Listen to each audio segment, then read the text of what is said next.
Line collector Roshan Kumar Singh और महाकाल प्रशासक IPS अफसर प्रथम कौशिक ने पुजारी पुरोहितों के साथ बैठक आयोजित की। इस बैठक में श्रद्धालुओं के सुगम दर्शन और मंदिर की आंतरिक व्यवस्थाओं को सुचारू बनाए रखने के लिए चर्चा की गई। कलेक्टर रोशन कुमार सिंह ने बताया कि महाशिवरात्रि पर श्रद्धालुओं के सुगम दर्शन और मंदिर की आंतरिक व्यवस्थाओं को सुचारू बनाए रखने के लिए सभी पुजारी पुरोहितों के साथ विस्तार से चर्चा की गई। महाशिवरात्रि पर्व पर पूजन कार्यों में किसी भी प्रकार की बाधा न आए, इसके लिए पुजारियों के आवागमन के लिए अलग मार्ग निर्धारित किया गया।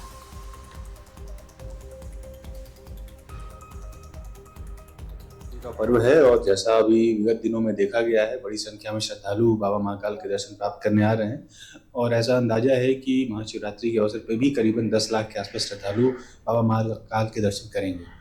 तो उसके संबंध में अभी कल ही जो है पूरे प्रशासन के साथ बैठक की गई, भ्रमण किया गया और उसमें जो मार्ग रहेंगे वो तय किया गया। आम श्रद्धालुओं का जो रास्ता होगा वो कर्कराज पार्किंग से शुरू होकर चारधाम, फिर चारधाम के बाद त्रिवेणी म्यूजियम होते हुए महाकाल कॉरिडोर, फिर मानसरोवर से मंदिर में दर्शन प्राप्त करके जो टनल है उसके माध्यम से बाहर निकलेंगे, फिर बड़ा गणेश होते हुए हरसिद्धि चौराहा होते हुए नरसिंह घाट के माध्यम से वापस अपनी जगह पे पहुंच जाएंगे। वहां पे उनके जो सामान रखे होंगे वो सामान प्राप्त करके वो अपने गंतव्य पे बढ़ सकते हैं।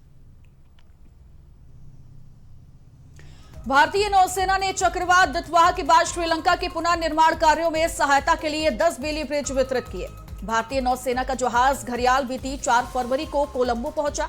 ये मॉड्यूलर बेली ब्रिज क्षतिग्रस्त सड़क संपर्क को तेजी से बहाल करने, नागरिकों की आवाजाही को सुगम बनाने और प्रभावित क्षेत्रों में राहत एवं पुनर्वास कार्यों को सुचारू रूप से संचालित करने में महत्वपूर्ण भूमिका निभाएंगे। ये मानवीय सहायता एवं आपदा राहत मिशन विदेश मंत्री डॉक्टर एस जयशंकर द्वारा घोषित भारत के 45 करोड़ अमेरिकी डॉलर के विशेष आर्थिक पैकेज का हिस्सा है और ऑपरेशन सागर बंधु के तहत चल रहे क्षेत्रीय सहयोग ढांचे पर आधारित है।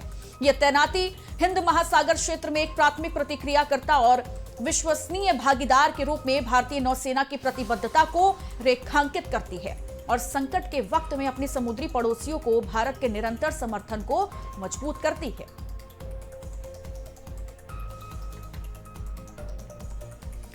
और बिहार के डिप्टी सीएम सम्राट चौधरी की ओर से बड़ा बयान दिया गया। बिहार की जनता ने आरजेडी को हरा दिया।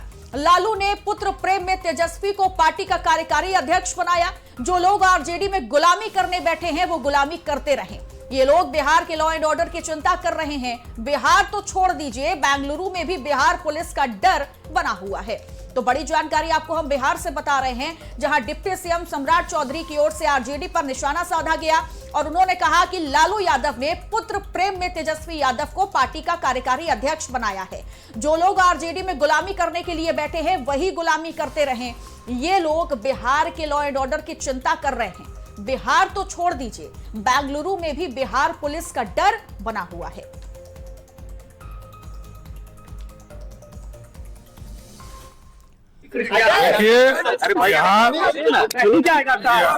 बिहार की जनता ने राष्ट्रीय जनता दल को हरा दिया, लेकिन लालू जी का इतना पुत्र प्रेम था कि बेटा को पार्टी का कार्यकारी अध्यक्ष बना दिया। तो जो लोग राष्ट्रीय जनता दल में गुलामी खटने बैठे हैं वो गुलामी खट रहे हैं। देखिए, वहाँ कोई लोकतंत्र नहीं है। जनता ने जवाब दिया और 25 सीट पर उठाकर बैठा दिया और पिता का पुत्र में मोह ऐसा था कि बेटा को कार्यकारी अध्यक्ष बना दिया। लोग कहते हैं लॉ एंड ऑर्डर की बिहार में चिंता कर रहे हैं कुछ लोग। मैंने देखा आज कई साथी बोल रहे। आज आप समझिए, बिहार तो छोड़ दीजिए, बेंगलोर में भी बिहार की पुलिस का डर ऐसा है कि उसको ऑन एयर जाकर कहना पड़ता है कि हमको बचाने का काम किया।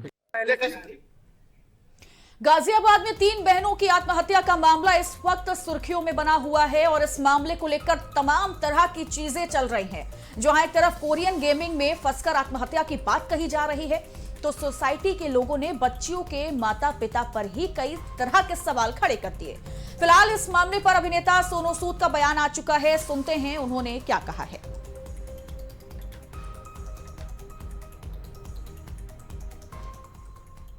आज गाजियाबाद में 3 बच्चियों ने अपनी जान दे दी। ये बच्चे हारी नहीं थी, अकेली पड़ गई थी। ऑनलाइन और सोशल मीडिया की दुनिया में हम अपने बच्चों को इतना आगे छोड़ आए हैं कि हमें उनकी चुप्पी सुनाई नहीं देती। कुछ समय पहले ही मैंने गुहार लगाई थी कि 16 साल से कम उम्र के जो बच्चे हैं उन्हें हमें ऑनलाइन और सोशल मीडिया की जो गेमिंग है और वो दुनिया है उससे बहुत दूर रखना है।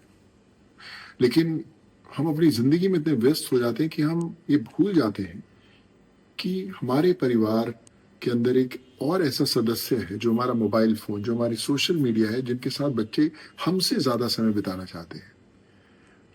अगर हम चाहते हैं कि उनकी जिंदगी, हमारी जिंदगी, उनका भविष्य, हमारे देश का भविष्य बेहतर हो, तो सबसे पहले ये बैन लगाना जरूरी है।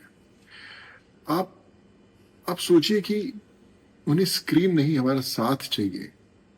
बच्चों को मोबाइल नहीं, हमारी मौजूदगी चाहिए। डांट नहीं, हमारी बातचीत चाहिए।